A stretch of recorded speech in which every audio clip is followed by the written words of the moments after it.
अस्सलाम वालेकुम। क्या हाल चाल? उम्मीद करते हैं कि आप खैरियत से होंगे और हमारी दुआ है कि आप हमेशा खुश रहें, हंसते और मुस्कुराते रहें और इसी तरह में अपना प्यार दिखाते रहें। बिल्कुल जी। मैं हूं गुलजार हुसैन। मैं हूं तारिक मैं मोहम्मद याकूब। तो आज हम जिस वीडियो पे रिएक्ट करने जा रहे हैं, वीडियो का टाइटल है web of Singh streams warning Khalistanis. तो देखते हैं वीडियो और अपना रिव्यू कर देंगे। वीडियो का लिंक आपको डिस्क्रिप्शन में मिल जाएगा, जरूर विजिट कर लें। काउंट करते हैं 3 2 1 वीडियो स्टार्ट।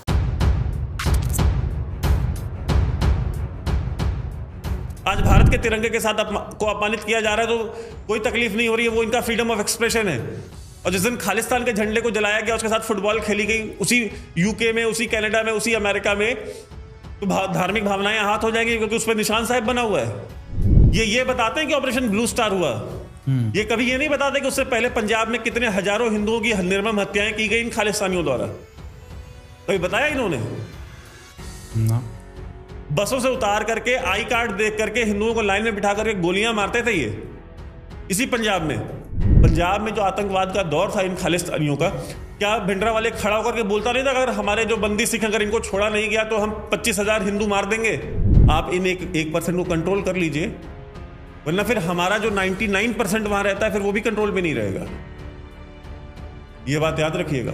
जय हिंद दोस्तों, आप देख रहे हैं DO न्यूज़। अगर वीडियो पसंद आए तो वीडियो को लाइक कीजिए, चैनल को सब्सक्राइब कीजिए और बेल आइकन दबाना बिल्कुल मत भूलिएगा। और अगर हमें सपोर्ट करना चाहते हैं तो डिटेल्स पिन कमेंट में भी मिलेंगी, डिस्क्रिप्शन बॉक्स में भी और स्क्रीन पे भी फ्लैश करेंगी। धन्यवाद। नमस्कार, मैं संदीप कुमार। हमारे YouTube चैनल DO न्यूज़ पे आपका स्वागत है। वैभव, इंडियन हाई कमिश्नर को ग्लासगो में गुरुद्वारे में जाने से रोका गया। इवन उनको पार्किंग से ही वापस लौटा दिया गया।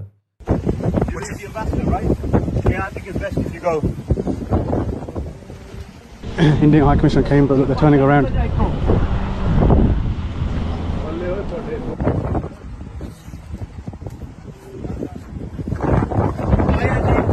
ਗੁਰਦੁਆਰਾ ਸਾਹਿਬ ਦਾ ਪ੍ਰਬੰਧ ਜਿਨ੍ਹਾਂ ਨੇ ਆਪਣੀ ਪੰਥ ਦੀ ਜ਼ਿੰਮੇਵਾਰੀ ਨਾ ਸਮਝਦਿਆਂ ਹੋਇਆਂ ਇਸ ਗੁਰੂ ਘਰ ਦੇ ਵਿੱਚ ਭਾਰਤੀ ਰਾਜਦੂਤ ਨੂੰ ਸੱਦਾ ਦਿੱਤਾ, ਇਹ ਬਹਾਨਾ ਲਾ ਕੇ ਸੰਗਤ ਦੇ ਵੀਜ਼ਿਆਂ ਦੀਆਂ ਜ਼ਿੰਮੇਵਾਰੀਆਂ ਨਿਭਾਉਣ ਵਾਲੀਆਂ ਆ।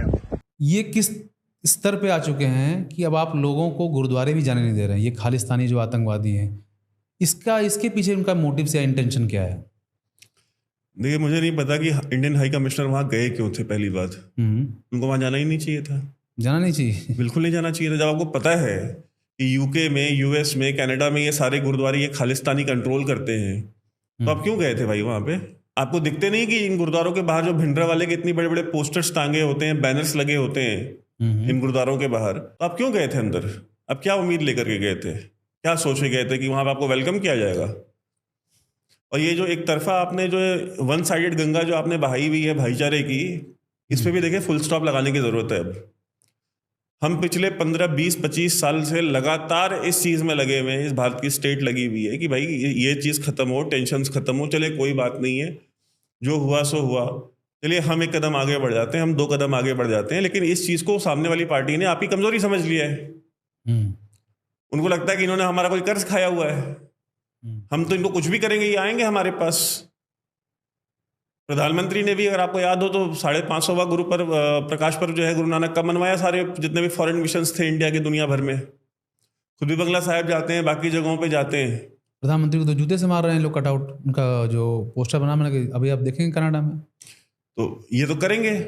अरे वो आप छोड़ दीजिए, भारत के झंडे को पैर से मार रहे हैं, भारत के झंडे को जला रहे हैं, भारत के झंडे के साथ फुटबॉल खेल रहे हैं, जूते चप्पलों से मार रहे हैं।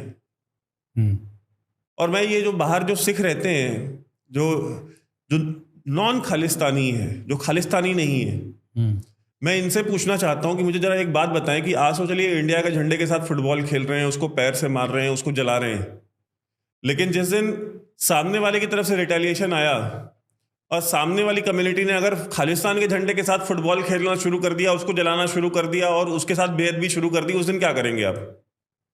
क्योंकि उस झंडे के ऊपर जो खालिस्तान का झंडा है उस पर निशान साहब बने हुए हैं। तो क्या आपको मंजूर है कि निशान साहब को पैर से मारा जाए? क्या आपको मंजूर है कि निशान साहब को जलाया जाए? क्या आपको मंजूर है कि निशान साहब के साथ फुटबॉल खेली जाए? तो ये जो सर्कस ये खालिस्तानियों ने लगाया हुआ है, इसको बंद कराना आपकी जिम्मेदारी है, वरना फिर बाद में आप विक्टिम बन के आ जाएंगे कि देखे जी हमारे भावनाओं के साथ खिलवाड़ किया जा रहा है, देखे जी ये सिख फेथ के साथ जो खिलवाड़ किया जा रहा है।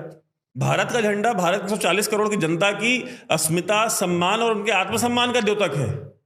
आप उसके साथ फुटबॉल खेलेंगे, आप उसको जलाएंगे। आपने इस देश में कभी देखा है चाइना के साथ हमारा इतना झगड़ा हुआ है, हमारे लोग मरे हैं? जी क्या भारत में लोगों ने चाइना का झंडा जलाया है? नहीं। क्या चाइना के झंडे के साथ फुटबॉल खेल रहा है कोई इंडिया में? तो ये तमाशा बंद कराना जो विदेशों में जो सिख रह रहे हैं उनकी जिम्मेदारी है। हर चीज की एक सीमा होती है, हर चीज की एक लिमिट होती है। वो लिमिट जब भी क्रॉस होगी तो आप ये याद रखिएगा, रिटेलिएशन हमेशा सामने से आएगा। हर किसी के पेशेंस की, हर किसी के धैर्य की एक सीमा होती है। तो जो नॉन सिख इंडियंस हैं बाहर, अगर उन्होंने ये काम करना शुरू कर दिया, अगर आप उस चीज के लिए तैयार हैं, अगर आपको उससे कोई आपत्ति नहीं है कि ठीक है निशान साहब के साथ फुटबॉल खेला जाए, तो मोस्ट वेलकम है, फिर जलाइए। क्योंकि वो होगा, वो इनएविटेबल है, वो इनएविटेबल है। और ये खालिस्तानी चाहते हैं कि वो दिन आए ताकि उसको यूज कर करके फिर आपको भड़काया जाए और आपको सड़कों पे लाया जाए और आपके बच्चों को मरवाया जाए। क्योंकि खुद के बच्चे तो मरवाने नहीं इन्होंने, अपने बच्चे तो इनमें से किसी के नहीं मरते ना। अब वो एसजीपीसी वाला जो है ग्रेवाल, वो बोल रहा है, वो एसजीपीसी का जनरल सेक्रेटरी है मेरे ख्याल से। जी जी। और इंग्लैंड के लोग हैं जो, उनके मन में अपने जो एक मूल निवासी जग्गी जौल है उसकी नजायज गिरफ्तारी के कारण ये सारा कुछ हो रहा है। वो कह रहा है कि जी ये इसलिए वहां पे उसको रोका गया है, इंडियन हाई कमिश्नर को, और उसके साथ बदसलूकी की गई, उसके साथ बदतमीजी की गई, उसको गालियां दी गई, क्योंकि यहाँ पे जग्गी जोहल को जो है इन्होंने जेल में डाला हुआ है इंडिया में। जग्गी जोहल यानी जगतार सिंह जोहल पूरा नाम है उसका। जग्गी जोहल लगभग 10 मर्डर्स में इन्वॉल्व है इंडिया में, जो कि आरएसएस, शिवसेना और डेरा सच्चा सौदा और एक लुधियाना में एक पास्टर था क्रिश्चियन, उसके मर्डर में इन्वॉल्व है। वो की अक्यूज है उन मर्डर्स का, सारे सबूत उसके खिलाफ है। खालिस्तान लिबरेशन फोर्स का मेंबर है वो, आईएसआई के साथ उसकी मीटिंग, सब कुछ, सारी की सारी चीजें, डिटेल जो है वो वेल डॉक्यूमेंटेड है। मतलब जो 10 लोगों को मरवा करके बैठा हुआ है पंजाब में, उसको बोलते हैं जी ऑनलाइन एक्टिविस्ट था। ये ऑनलाइन एक्टिविस्ट हत्याएं कराते हैं, आरएसएस के लोगों को मरवाते हैं, क्रिश्चियन पास्टर्स की हत्या कराते हैं, शिवसेना के लीडर्स को मरवाते हैं। डेरा सच्चा सौदा, जो कि मेजॉरिटी जो है उनके फॉलोअर्स जो हैं वो पिछड़ी समाज से आते हैं, शेड्यूल कास्ट और ओबीसी क्लास से आते हैं ज्यादातर फॉलोअर्स, उनको मरवाता है वो, और उसको सपोर्ट कर रही है। वो तिहाड़ जेल में बंद है, बिल्कुल ठीक बंद है। कहते जी वो ब्रिटेन का नागरिक है या स्कॉटलैंड का नागरिक है, उसके लिए जो है आप ये नहीं कर रहे, आपको आवाज उठानी चाहिए। ऋषि सुनक आए थे इंडिया, क्यों नहीं बोला उन्होंने? क्योंकि ऋषि सुनक को पता है कि आतंकवादी है ये गुरुद्वारा प्रबंधक कमेटी अब डिसाइड करेगी कौन जेल जाएगा कौन नहीं जाएगा। और मैं ये जितने भी सारे खालिस्तानी हैं और जो विदेशों में रहने वाले सिख हैं, और खासतौर पे जो विदेशों में रहने वाले सिख हैं, मैं इन सबसे ये पूछता हूं कि ये जो गाड़ी जिस डायरेक्शन में जा रही है, इस डायरेक्शन में जब पिछली बार गई थी तो पिछली बार भी आप लोग चुप थे, तब भी आपके मुंह से आवाज नहीं निकल रही थी। उसका नतीजा क्या निकला? मैं आपको एक बहुत छोटा सा और बहुत प्रोमिनेंट इंसिडेंट सुनाता हूं संदीप, और अपने देखने वालों को भी। अवतार सिंह अटवाल डीआईजी थे पंजाब पुलिस के। अवतार सिंह अटवाल को भिंडरा वाले ने मरवा करके हरमिंदर साहब की सीढ़ियों पे फेंकवा दिया। वो दर्शन करने आए थे हरमिंदर साहब में, दर्शन कर करके जा रहे थे, उनको मरवा करके वहां पे गोल्डन टेम्पल की सीढ़ियों पे फेंक दिया। उसकी लाश उठाने कोई नहीं आया। और जब बाद में इसको लेकर के सवाल हुआ तो भिंडरा वाले ने क्या बोला? वही स्टैंडर्ड ऑपरेटिंग प्रोसीजर, बिल्कुल आईएसआई वाली जो एसओपी होती है ना, कि जी ये तो इंडियन स्टेट ने खुद मरवा करके डाला है सिखों को बदनाम करने के लिए। देखिए 2 स्मार्ट काम किए, एक तो खुद मार करके आरोप इंडियन स्टेट पे डाल दिया कि सरकार ने अपने एम्प्लॉय को खुद मरवाया, और दूसरी चीज कि सिखों को बदनाम करने के लिए, खालिस्तानियों को बदनाम करने के लिए नहीं। इन खालिस्तानियों का बहुत एक आसान तरीका होता है चीजों को ट्विस्ट करने का। अपने इश्यूज को एक खालिस्तानी को कहता है कि जी ये सिख है इसलिए इसको बंद किया है। ये कभी नहीं बोलता ये हम खालिस्तानी है, हमारी एक मूवमेंट है, हमारे मूवमेंट का ये एक्टिविस्ट था, ये खालिस्तानी है इसलिए इसको बंद किया है। ये कभी नहीं बोलेंगे। क्या बोलते हैं कि ये सिख है इसलिए बंद किया है इसको। तो उस समय भी जब ये पुलिस के डीआईजीज को मार रहे थे, यार आप सड़क पर निकल करके एक कांस्टेबल को एक थप्पड़ मार के देखो ना, पता चलेगा आपकी हालत क्या होती है। और भिंडरा वाले को इतना कॉन्फिडेंस था कि वो एक डीआईजी को, आईपीएस ऑफिसर, एक डीआईजी को, सर्विंग डीआईजी को मार करके वो गोल्डन टेम्पल पे फेंक देता है सीढ़ियों पे, और उसका डर और उसका खौफ इतना होता है कि उसकी लाश उठाने कोई नहीं आता। इतनी पावर कैसे मिल जाती है? देखिए, इतनी पावर तो अब सब कुछ हम पिछले प्रोग्राम में बता चुके हैं, ये तो सारी कांग्रेस ने दी थी अकाली दल की पॉलिटिक्स खत्म करने के लिए। सिखों ने भी उस समय आवाज नहीं उठाई ना कि जी ये गलत हो रहा है। जब उस समय आवाज नहीं उठाई, वो ये सीरीज ऑफ इवेंट्स जा करके कहां पे रुके? ऑपरेशन ब्लू स्टार पे।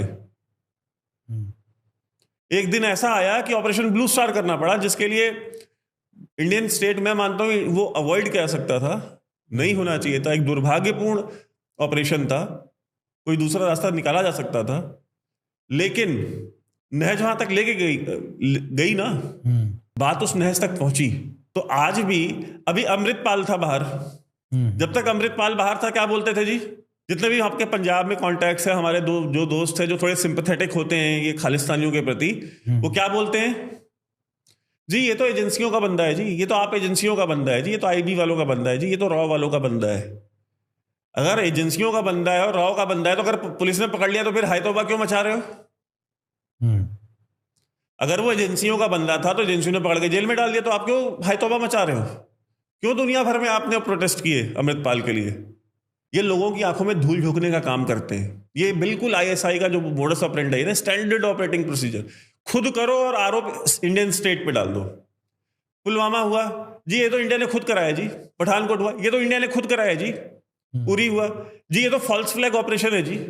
ये बिल्कुल आप देख लीजिएगा, बिल्कुल उसी नक्शे कदम पे चलते हैं, बिकॉज इंस्ट्रक्शंस वहीं से आती है ना।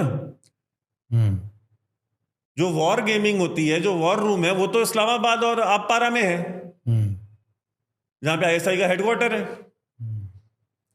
तो वो जो बोलते जी उसको उठा कर घुमा दो, ट्विस्ट कर दो, कर देते हैं वो। लेकिन मैं इन जितने भी सिख हैं इन सब से कहूंगा कि ये इंडियन फ्लैग को जो डिसरिस्पेक्ट करने का सिलसिला शुरू हुआ है, ये एक दिन जाकर के खालिस्तान के झंडे पे रुकेगा और उस दिन फिर आपको बहुत तकलीफ होगी, क्योंकि फिर वो उस दिन खालिस्तान का झंडा नहीं रह जाएगा, फिर वो निशान साहब में कन्वर्ट हो जाएगा। जी ये तो निशान साहब को ऐसा कर रहे हैं जी, देखें निशान साहब की बेअदबी हो रही है सर, तो इस पर रोक लगाएं। और ये बार बार आर्गुमेंट देते हैं कि जी ये तो 1% माइनॉरिटी है, सुपर माइनॉरिटी है जी, 1% है खालिस्तानी। 99% जो सिख है जी, ये तो सारे के सारे देशभक्त हैं, ये तो सारे के सारे, भाई इनका खालिस्तान से कोई लेना देना नहीं है, जितने भी एनआरआई सिख हैं। तो भाई साहब ऐसी कौन सी ये 1% है जिस पर 99% का बस नहीं चल रहा? तो किसका फेलियर है? ये आपका फेलियर, आपकी पूरी कम्युनिटी का कलेक्टिव फेलियर है कि आपसे 1% आबादी आपकी अपनी खुद की कंट्रोल नहीं हो रही। वो चाहते हैं तो वो गुरुद्वारों पे कब्जा कर लेते हैं, वो चाहते हैं किसी को मार देते हैं, वो चाहते हैं इंडियन ट्राइकलर जो भारत का झंडा है उसको जला देते हैं, वो जो चाहते हैं करते हैं, they have a free ride. वो तो लगातार रेफरेंडम भी करवा रहे हैं। तो उसमें जो 40,000 लोग जा रहे हैं वो कौन है? वो जो जा करके वहां पे लोग हजारों की तादाद में जो वोट देते हैं वो कौन लोग हैं? हो सकता है कुछ लोग डर के जा रहे हो, ऐसा भी हो सकता है। भीड़ भाई इतनी डरी हुई कौम है कि 40 साल की 1% आबादी से 99% आबादी डर गई है। इतनी डरपोक कम्युनिटी है जो एनआरआई सिख कम्युनिटी है, 1% डर रही है। वो दो में से की चीजें हो सकती हैं, या तो वो कम्युनिटी कायर है जो 1% की आबादी से डर रही है, या तो उसका समर्थन है, साइलेंट सपोर्ट है, मौन समर्थन है उसका इस खालिस्तान की मूवमेंट को। लेकिन वैभव, आप जिनको कायर बोल रहे हैं वो तो ये कहते हैं कि हम तो अफगानिस्तान में हिंदुओं की बच्चियों को बचाएं जो कि टके टके पे बिका करती थी। अच्छा, इन्होंने बचाया है, तो आज क्यों नहीं बचा पा रहे पाकिस्तान में और अफगानिस्तान में अपनी बच्चियों को? अफगानिस्तान से क्यों भाग के आ रहे हैं? पाकिस्तान में जो ग्रंथी की बच्ची को उठा करके लेके गए, उसका धर्म परिवर्तन किया, आए दिन आता है पाकिस्तान ह्यूमन राइट्स कमीशन की जो रिपोर्ट है वो जरा निकाल करके पढ़ ले। कितनी सिख बच्चियां हर साल वहां पे उठाई जाती हैं और उनका जबरन धर्म परिवर्तन होता है, नाबालिग बच्चियां उठाई जाती हैं। कितने खालिस्तानी गए वहां पे उनको बचाने के लिए? ये खालिस्तानी पहले अपनी बच्चियां तो बचा लें, दूसरों की बच्चियों की चिंता छोड़ दें। ये एक फ्रॉड, एक झूठ चल रहा है जिसको एक जो बृहद हिंदू समाज है, ऑनलाइन हिंदू, जो पॉपकॉर्न हिंदू जो है, वो खरीद लेते हैं, बाई कर लेते हैं कि हाँ जी सही कह रहे हैं जी, ऐसा ही हुआ होगा।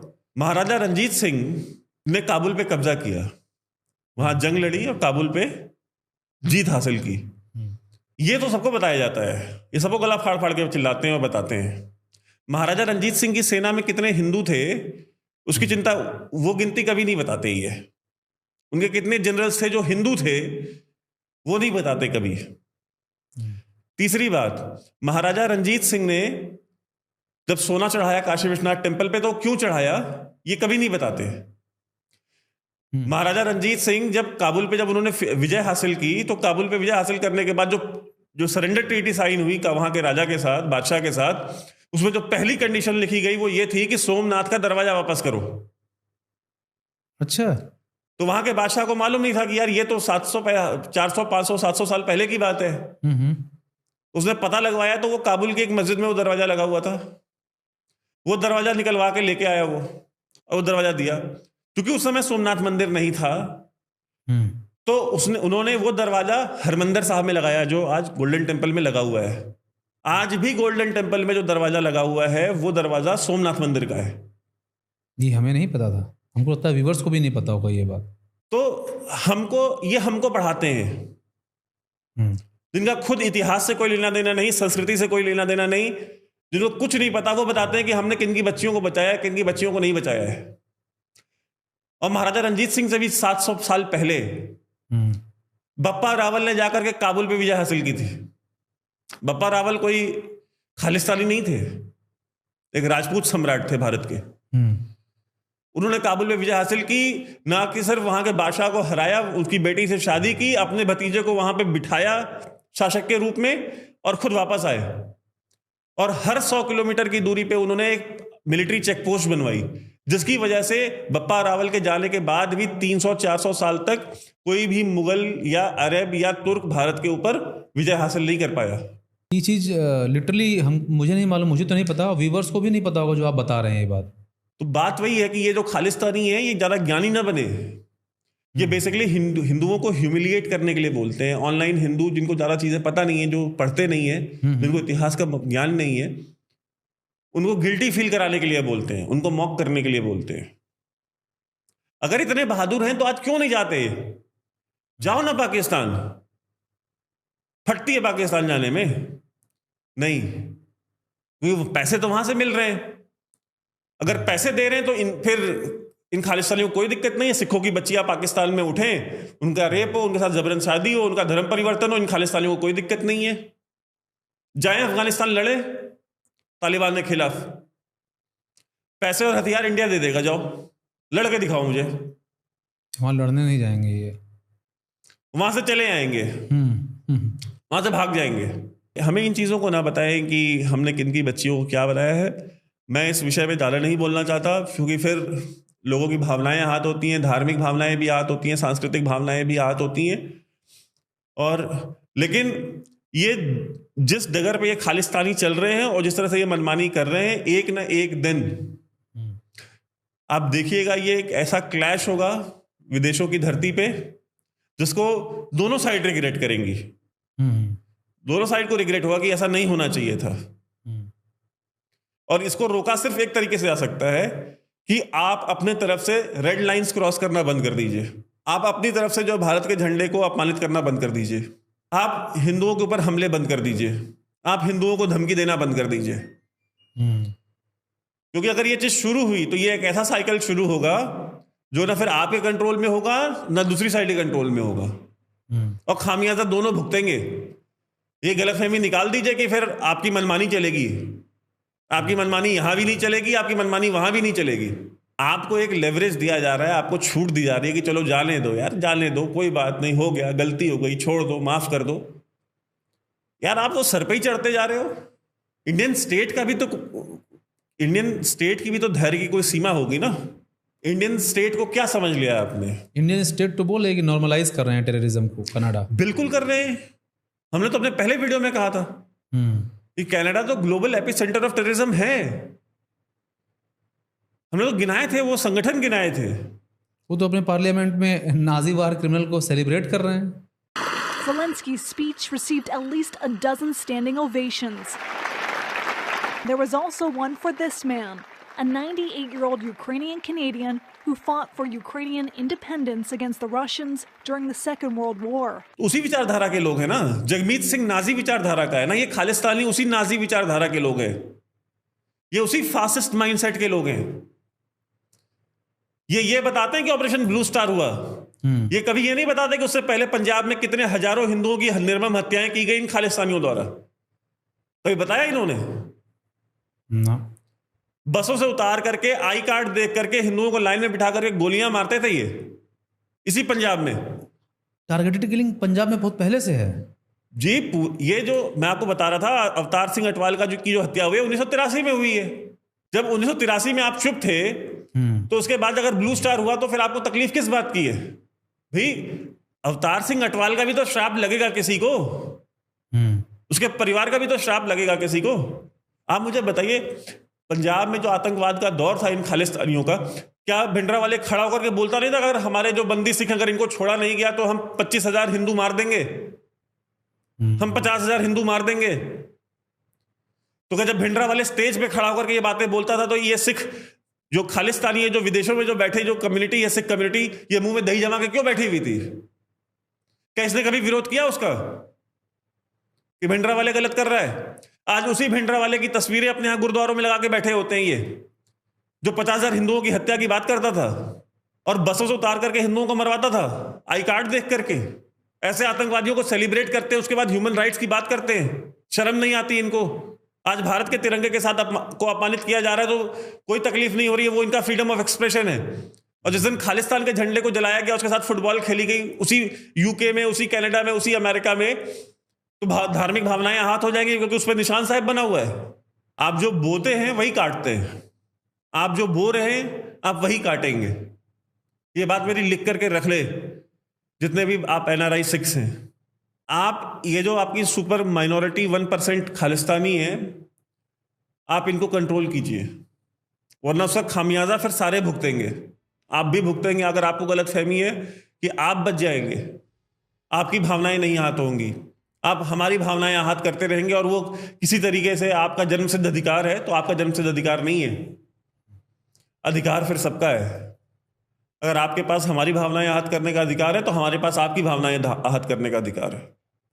अगर आप हमारे झंडे को लात से मार सकते हैं तो हम फिर खालिस्तान के झंडे को भी लात से मार सकते हैं। अगर आप हमारा झंडा जला सकते हैं तो फिर हम भी खालिस्तान का झंडा जला सकते हैं। फिर आपको कंप्लेन नहीं करनी चाहिए। आप इन 1% को कंट्रोल कर लीजिए, वरना फिर हमारा जो 99% वहां रहता है फिर वो भी कंट्रोल में नहीं रहेगा। ये बात याद रखिएगा। जय हिंद।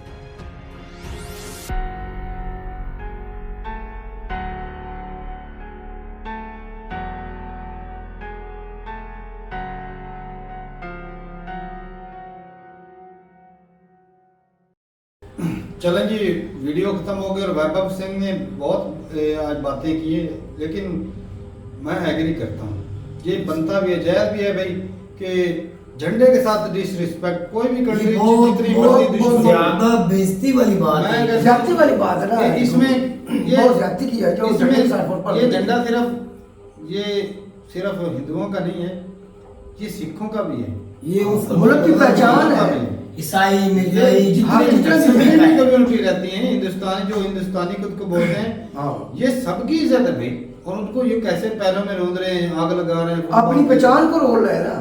गलत है भाई साहब। इस तरह किसी भी झंडे को कोई जितना बड़े से बड़ा दुश्मन भी हो, तो ये रहता ना पाकिस्तान भी ना करे, कोई भी नहीं करता। तकरीबन जितना मैंने जब से देखा ना, मैंने कभी नहीं देखा भी इंडिया के परचम के साथ कभी पाकिस्तान इस तरह साल दिए ना कि चाइना के साथ जंग भी हुई, सारा कुछ, लेकिन झंडे के साथ बिल्कुल चाइना और पाकिस्तान के साथ झड़पें होती रहती। कभी इन कंट्री दोनों ने इंडिया के परचम के साथ या पाकिस्तान के परचम के साथ इंडिया ने कभी नहीं किया, कभी नहीं किया। ऐसा नहीं होता जिस तरह ये मेरे ख्याल यूके में ही हो रहा था। यूके में तो ये सरदार जो कर रहे थे, इससे आग और बढ़ेगी, ठंडी नहीं होगी। ये मसला तो बहुत आगे की बात होगी। कल एक वीडियो हमने की थी, एक सिख भाई थे, अमरिंदर का क्या नाम था उसका, कर्म कुछ इस तरह करके नाम था, सिंह के ऐसे नाम, हाँ हरमन सिंह। तो वो भी भाई सिख थे, वो भी मेरे ख्याल में यूके में थे या कनाडा में थे, यूके में थे। तो वो तो भाई मियां भी थे, मियां भी आपने हमला भी किया, तो वो तो भाई डट के खड़े हुए थे। और इस मामले में सारे सिखों को आप ब्लेम नहीं कर सकते, कुछ ऐसे भी हैं जो भाई डट के खड़े होते हैं अपने। ये वही है जिनको फंडिंग होती है, और वो जो जज्बात में इसमें सिर्फ सिखों के ही, सारे हिंदुस्तानियों के पीपल। हाँ, लेकिन एक तरह से देखा जाए वैभव सिंह सही भी हैं, क्योंकि भाई जब खालिस्तानियों के झंडे की डिसरिस्पेक्ट होगी तो भाई फिर जो पंजाब के अंदर इंडिया में सिख रहते हैं ना, पंजाब के अंदर, फिर वो भी कहेंगे कि ये हमारे बड़े की बदनामी हो रही है, उनकी तो बेअदबी की गई है। तस्वीर है ना ऊपर, इसके ऊपर फिर भाई वो भड़काऊ हो गए, इससे आग और भड़केगी, इससे नुकसान होगा भाई। असल में वो चाहते ही है आने वाले, तो वो वैभव सिंह क्या कह रहे हैं, आप चाहते यही है, जब वो हो जाएगा ना फिर आप कहना शुरू करेंगे दुनिया में ये देखो मोदी साहब ने क्या करा दिया, उन्होंने ये क्या, हिंदुओं ने ये क्या करा दिया। मैं भाई इतना ही कहूंगा कि जो हिंदू भाई हैं या दूसरे कम्युनिटी के लोग हैं, ये झंडे के साथ डिसरिस्पेक्ट ना करें, और हाँ जो करता है इस तरह उसको धर लेंगे। हाँ। इसमें मैं तो कहता हूँ इसके ऊपर यूके की हुकूमत क्यों चुप बैठी हुई है? यार फ्रीडम है मानते हैं, फिर भी एक बंदे की इतनी इंसान उनके बच्चों की हो रही, कम से कम ये इतना बोल सकते हैं भाई किसी भी को भी इस तरह किसी की बदनामी ना करो, किसी की इतनी बेइज्जती ना करो। हाँ आप जो आवाज उठाते मीडिया में बात करते रहे, उनके बंदों के साथ बात करते रहे, डिबेट में आके बात करते रहे, अब एक अपने हक की आवाज आप उठाते रहे, लेकिन ये करना कि उनके पर्चों के ऊपर आप फुटबॉल खेल रहे, उनके पर्चों को आग लगा दी आपने, ये तो बुरा भाई काम है, बहुत बुरा, बहुत बुरा। कहूँगा ये अच्छा नहीं है। एक वीडियो देखी थी पीएम मोदी की, लगे थे वो तस्वीर लगी हुई थी, पुतला लगा हुआ था, उसमें उन्होंने एक तो वो हार डाले हुए थे जूतों के, पुराने जूतों के हार डाले, और साथ में जूते रखे, वो आते हैं वो भाई साहब जूते 2-3 लगा के चले जाए। वो देखे वो पोस्टर, वहां पर डिसरिस्पेक्ट कर रहे थे भाई ज्यादती है। और ये भाई साहब ये गलत चीज है, ये ना कहते हैं ना दीवार के साथ लगाने वाली बात है, ज्यादती बहुत ज्यादती है, ऐसा देना पड़ेगा भाई। नहीं करना चाहिए, बर्दाश्त की एक लिमिट होती है, ये जो कर रहे हैं इतनी भी छूट नहीं तारा देनी चाहिए कि ये हद से ही पार कर जाए। जो उन्होंने हद तो कर दी है, हाथ पार कर दिया। मतलब तस्वीर में चित्र लगा रहे हैं, ऊपर से पर्चों को आग लगा दी, उनके तो फुटबॉल के ऊपर लपेट के फुटबॉल खेल रहे हैं, ये हद तो हो गई। पास्ट में जाए तो वो भिंडरा वाले ने खुद ही वो एक सिख जो थे पुलिस वाले, वो डीआईजी को उनको मार के सीढ़ियों पे कत्ल करके फेंक दिया। वो भी तो सरदार ही थे यार, उठाया नहीं भाई उसको। मजे की बात है कि वो भी सरदार ही थे यार, सरदार थे, मारने वाला भी सरदार। हाँ ये क्या है यार, देखे ना। एक तो भाई हुकूक के वर्डिंग ऐसी होती है कि बुरी बात को मजे की बात, ये थोड़ी सी वर्डिंग में थोड़ा सा मैं कहता यार मतलब मेरी बात करने का है बस यही तो कि ये देखे भी उसने अपने ही सरदार भाई को मार दिया, और वो भी इतने बड़े पद पे था वो, हाँ। और वो तो अपने मुल्क की नुमाइंदगी कर रहा था, तो वो उस भिंडरा वाले ने उसको मार के फेंक दिया वहीं पे सीढ़ियों पे, और कोई एक दिन या 2 दिन काम जो है भाई साहब के वो सरकार पे लगा दिया, ऊपर से धमकियां भी दे रहा है ना।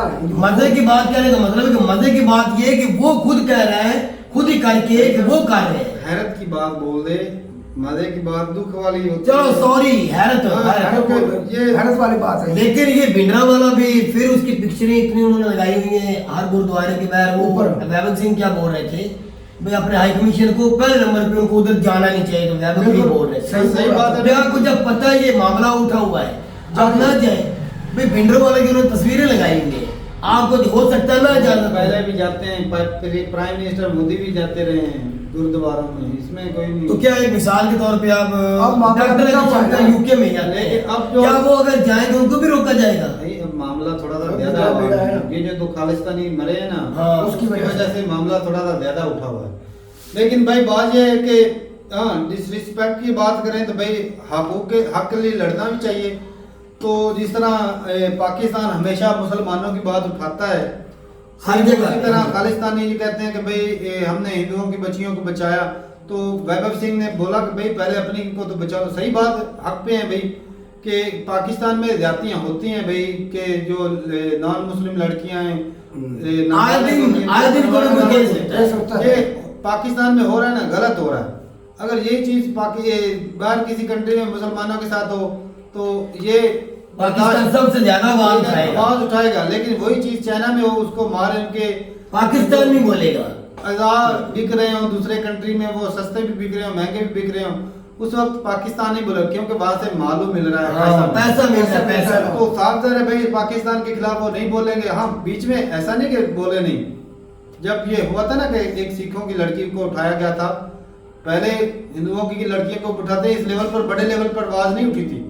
एक सिखों की लड़की को उठाया गया था तो उस वक्त बड़े लेवल पर आवाज उठी, बिल्कुल बहुत ज्यादा प्रोटेस्ट भी चले थे पूरे मुल्क में। तो आवाज तो भाई आवाज आती रहती है इसमें।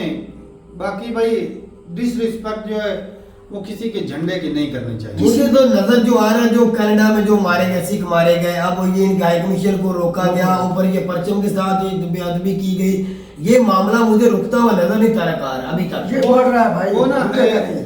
इसमें भाई साहब मैं ना हिंदू धर्म के जो लोग हैं ना उनको भी मैं कहता हूँ वो जिस तरह कहते हैं ना मोदी साहब 56 इंच का जिगरा है, हाँ। कितनी ज्यादा अभी हौसला कर रहे हैं ना, समझा वो रहे किस लिए इतनी बर्दाश्त करें, देश ना टूटे, हाँ। कंट्री का नुकसान ना वो हो। आपने देखा था ना ऑस्ट्रेलिया के अंदर मंदिर को गिराने की कोशिश की सिखों ने की, हाँ। इन खालिस्तानियों ने, तो उधर हिंदू जो है वो भी खड़े हो गए, उन दोनों के आपस में लड़ाई हो गई थी, थोड़े दिन पहले की बात है, हमारे रमजान से पहले की बात है। तो वो पता कितना वायरल हुआ, उधर कई को बहुत ज्यादा छोटे लगे, टांगे टूट गई थी। वहाँ वाला ऐसे हो जाता है कि भाई अब स्वीडन में कुरान जलता है, एक ईसाई कुरान जलाता है, उसके गुस्से में एक इधर ईसाइयों को गुस्सा निकाला। वहाँ पर सिख जो सिख है मंदिर पे हमला करेंगे, वो हिंदू जो है वो गुरुद्वारे पे हमला करेंगे। हिंदुस्तान ऐसे हुआ था, ऐसे हुआ ऑस्ट्रेलिया नहीं है भाई, ऑस्ट्रेलिया में ऐसे हुआ, ये धार्मिक हिंदू और सिख दोनों ऑस्ट्रेलिया फिर उन्होंने लड़ना शुरू कर दिया। सही बात। वो तो बीच में फिर ऑस्ट्रेलिया की गवर्नमेंट मतलब जो थी पुलिस थी उन्होंने बीच बचा करवाया और मामले को ठंडा किया। अगर यूके में, कनाडा में या अमेरिका में इस तरह अगर दोबारा हुआ, ये अच्छा नहीं होगा फिर तो भाई इससे तो बात बहुत ज्यादा आगे चली जाएगी भाई। और भाई मैं तो इतना ही बोलूंगा कि वो चाहे बेशक नो डाउट के खालिस्तानी जो कर रहे हैं बहुत गलत कर रहे हैं, लेकिन आप गुस्से में आके कुछ ऐसा स्टेप मत लेना कि आप खालिस्तान के झंडे की डिसरिस्पेक्ट करो, क्योंकि इसमें जब धार्मिक टच आ जाता है ना, धार्मिक जो फिर वो बर्दाश्त नहीं होता। हो सकता है वो भी खिलाफ हो जाए भाई बर्दाश्त नहीं होता। धर्म ऐसी चीज है जिसमें बंदा किसी चीज को देखता नहीं, सब कुछ बोल के वो एक साइड पे लग जाता है। ऐसा ही तो बाकी जो गलत कर रहे हैं, जो फुटबॉल खेल रहे हैं, ऐसे लोगों को धरें फिर सही है। यूके की गवर्नमेंट को चाहिए कि लोगों को कम से कम पकड़े, उनको बताया भी इस तरह ना करें भाई। सही बात है। इजाजत की ये इजाजत आपको दी हुई का मतलब हरगिज ये नहीं कि आप हाथ ही पार कर दें। सही है। तो ठीक है भाई, अपनी राय जरूर बताइएगा कमेंट सेक्शन में। मिलते नहीं वीडियो के साथ, तब तक के लिए इजाजत दें। अल्लाह हाफ़िज़।